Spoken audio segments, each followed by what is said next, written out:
변호사님, 네. 공소시효 관련해서 좀 알고 싶은데. 공소시효가 참 말이 많죠. 공소시효라는 거는 어떤 범죄에 대해서 소를 제기할 수 있는 기간, 법원의 재판을 회부할 수 있는 기간을 공소시효라고 하고, 이게 형사소송법 249조에 정해져 있습니다. 공소시효는 다음 기간의 경과로 완성한다라고 해서 사형은 뭐 25년, 무기는 15년 뭐 이렇게 쭉 해서 돼 있고, 이게 2007년 12월 개정 이전에는 15년이 최고였어요. 그러니까 사형에 해당하는 범죄는 15년 뭐 이런 식으로 지금보다 훨씬 짧았고, 이게 있는 이유가 어떤 범죄를 저지르고 나서 이제 처벌이 안 된 상황에서 너무 많이 지난 시점에서 형사처벌을 하는 게 과연 적절한가라는 이제 취지에서 규정된 건데, 뭐랄까, 그 법적 안정성을 유지하기 위한 거죠. 이런 말이 뭐 적절한지 모르겠지만 잘못을 저질렀다고 하더라도 국가가 제대로 형벌권을 행사하지 않고 수사권을 행사하지 않고 뭐 10년이 지났다, 15년이 지났다 그렇게 했다면 국가가 국가 권력을 제대로 행사하지 않은 거기 때문에 그 정도가 지나면 그러한 상태를 그냥 유지해 줄 필요가 있다. 법적 안정성 이라는 측면에서 그렇게 해야 된다라는 건데, 이게 어떤 문제가 생기냐면 예전에는 증거가 없어서 처벌하지 못했던 범죄들이 10년, 20년 지나면서 뭐 유전자 검사라든지 이런 과학기술이 발달하면서 이제 증거가 나오는 거예요.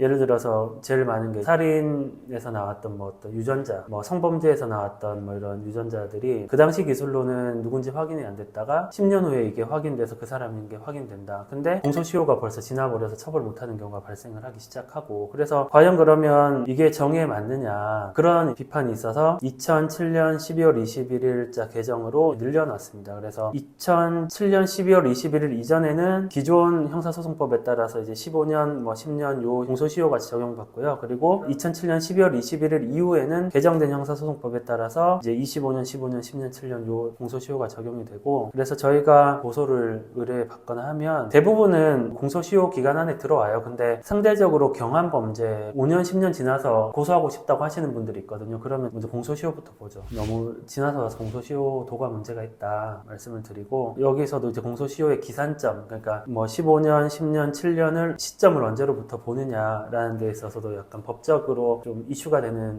문제들이 있어서 이것도 문제가 되는 범죄에 있어서는 변호사랑 상의를 하셔가지고 판단하시는 게 좋을 것 같습니다.